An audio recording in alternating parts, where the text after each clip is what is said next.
Hi guys! It's travel time again! But this time we're going with the friends. Yeah! So, pupunta tayong Jakarta for a Hyrox. Nakita niyo naman yung title tsaka thumbnail itong video na to. Saan tayo pupunta? Sa Tugigaraw! Let's go Jakarta!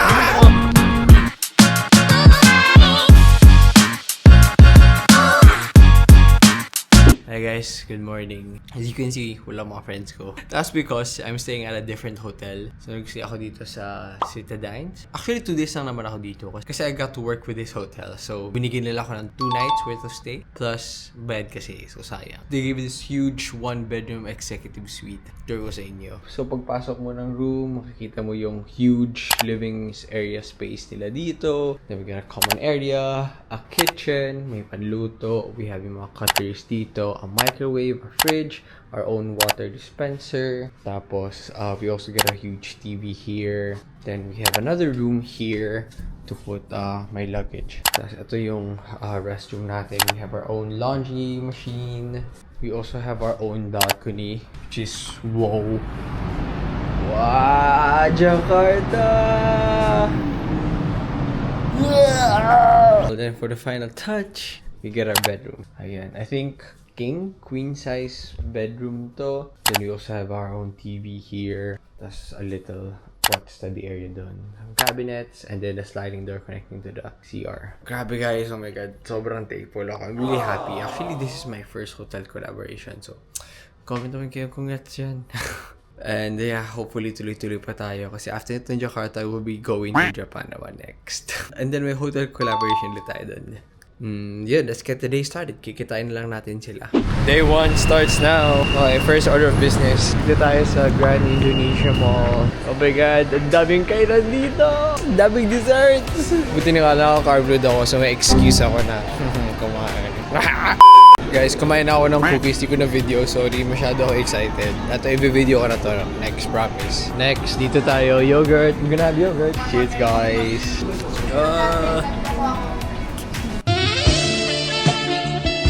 First purchase guys, local perfume dito sa Indonesia. Ang goal is buy local perfume sa kada bansa na pinupuntahan natin. It's really good as well. Ito yung brand. Ikot-ikot na lang kami ngayon. Hanap na mga pwede natin mabili kahit na wala tayong pera because we're unemployed. Guys, so dito kami sa Kit ang name. Store that carries different brands of like gym and running. Bro, I'm getting these. Sobrang ganda niya. It's a US brand. Guess how much?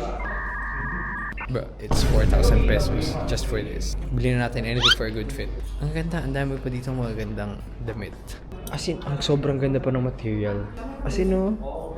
Ito talaga yung mga aesthetic runners. Kasi yung mga shades sila dito, ang gaganda. Like, bro. Buti na nga lang, malabo mata ko. Hey guys, day 2 na tayo. Nasa gym ako ngayon. Ang ganda ng gym dito. I was supposed to do the run outside, but na oras na din eh. Tsaka natatakot ako kung ano mangyari sa akin. So dito na lang. So this is the first time sa ibang bansa tayo pero buwang ni outside. Yeah, kasi usually ganyan ako. Tara, check out run. Grabe, sobrang ganda talaga ng view. Check out yung view mo while running. Although, it would have been nice if I ran outside. Then, 30 minutes lang tayo. Feel ko kailangan ko ng relax talaga. As in, parang stress ako sa risa to. Okay, pero wala. So, we're gonna take a dip in the pool. I swear, sobrang ganda ng pool nila dito. Ayun yung pool nila, ang laki. So, you get a massive view of the city here. No, quick dip lang before we head over to breakfast.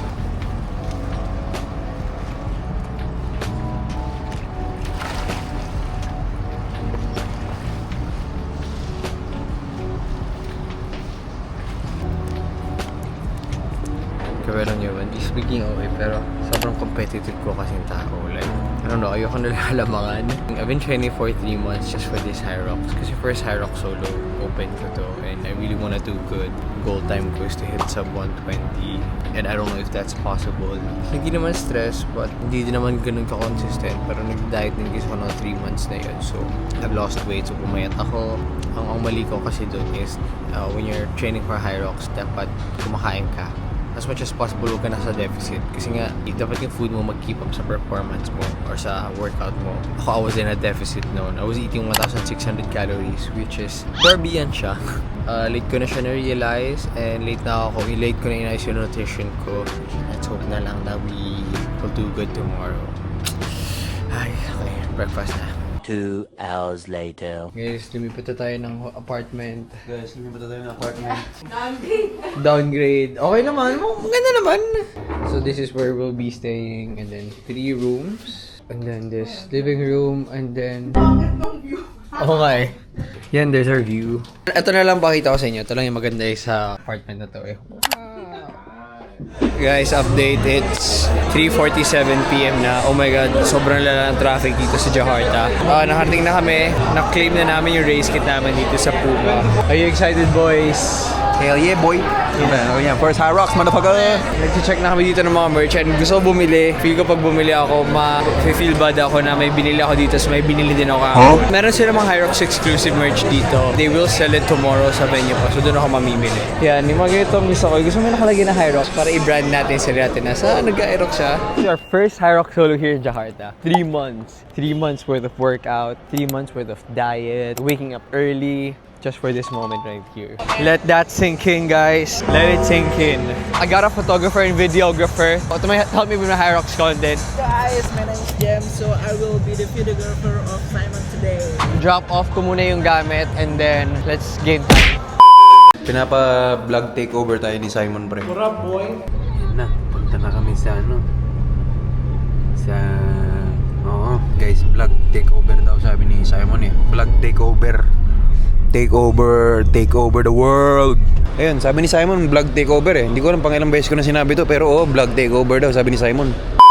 Game plan for this race is empty the gas tank talaga. Both my body and mind has been waiting for this moment right here. And now it's time to put in the work. Nag-set ako ng time goal per station. And at most, dapat hindi siya mag plus 1 minute. I was doing really well sa first station pa lang. Sa first few runs, I was averaging 4:30, 4:40 run pace. That push used to be my weakness, so I trained really hard for it. Sobrang tuwa ko nung nakita ko na hit ko yung goal time ko for this. And even sa sled pull, simulation I did 7 minutes. And I shaved off 2 minutes dito sa race na to. So I was really happy that everything was going better than I expected. And even sa burpees, apparently ito yung strongest split ko. Ranked 10% overall. I really took my time here to recover dito sa row. Kasi I know after this, it's gonna be all in the mind. Farmer's carry is one of my favorite workouts. So I had no problem with this. Even sa lunges, I shaved off a lot of time. So I know from then on out na if I stick to my goal time dito sa wall balls, everything's gonna go out the way I expected it to be. This is it. Last push. Keep telling myself here, andito na. It's right in front of you. Really hate wall balls. Like, ito yung weakness ko. Was doing well until I hit 30 reps. Biglang nag-shutdown yung katawan ko. I started feeling this head pain. And sobrang lala to the point na nasusuka na ako nung time na nun. Hindi ko na mabilang kung ilang no reps ako. So I did so bad. The goal time of 5 minutes became 10. Then 10 became 15. And just like that, the goal of sub 120 was no more. I finished at around 130. I was so disappointed with myself. Pero I stayed sa stage ng 5 minutes. Kasi I cried. I can't even remember the last time I cried. But yeah, I did. And it sucked. Guys, and just like that,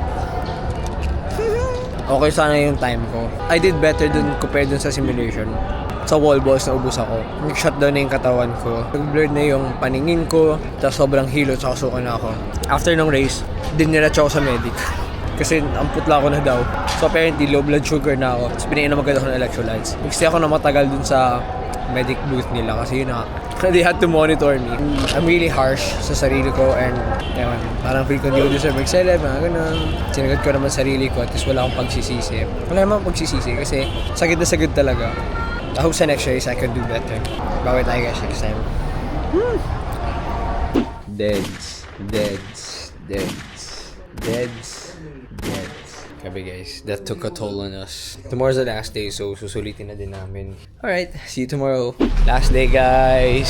We leave later for the airport ng gabi. We're just gonna walk around here. Ito na kasi yung araw na Jakarta day namin. Okay, first itinerary. Dito kami sa Gedung Fidelity, Jakarta. So fun fact, dito po sa lugar na ito ay nagkaroon ng historical fitness racing pero parang sa historical places. Grabe ka talaga Kuya Mark. Pasok kami ng monument. Kita kagulo ngayon. Bro, para lang siyang Pilipinas talaga. So ito yung pinunta namin dito, yung monument. Indonesian monument, guys. Ang facts dito sa monument ay, yung monument niya is M-O-N-U-M-E-N-T. So meron siyang 8 letters. So ang sinisignify ng 8 letters na yun is kapayapaan, kapangyarihan, katungkulan, tsaka yung Kasukdulan. Grabe ka talaga, Kuya Marks. Now, the real vacation starts. Nasa Peak by the Sea kami. Parang siyang outlet na may mga boutiques. Ito yung first store na pupunta natin, Cosmonauts. Parang siyang DBTK ng Indonesia. Ito ang ganda sana, kaso nakalagay Cuddle Club. Ito yung sales naman nila. So 50%, how much na lang? Average price? 70-75, not bad. At next store, Untold. Ito nga parang panlalaki. Hello. Okay. Okay. Tsaka ang ganda ng quality. Even yung mga ganito nila, guys. Oh, the sweaters. Guys, ang ganda sana. Kaso sobrang laki. Gusto ko na yung design dito. Tapos sa likod, oh. Bang! Small na to and oversized yung fit nila. Here's the other shirt. Hala, ang laki talaga. Guys, ipupunta kayo ng Jakarta, go kayo dito sa Peak. This is the area na ibang-iba. Parang Europe vibe show. We're gonna have dinner here sa Unyang Corday. Michelin siya. Michelin guide. Let's try this one out. Ano sobrang layo? Wala pa nakakasabon sa Pilipinas.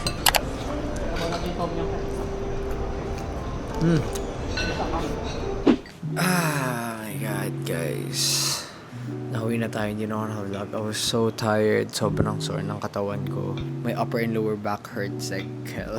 Honestly, Jakarta is nice, but siguro nagkamali lang kami ng timing kasi may holiday nun, so parang ang lala ng traffic. We have another travel coming up next week. Sa Japan naman, Tokyo with my sisters, tsaka pinsan ko. So that's another vlog. Good luck na lang sa akin. I'll see you in the next one. Peace.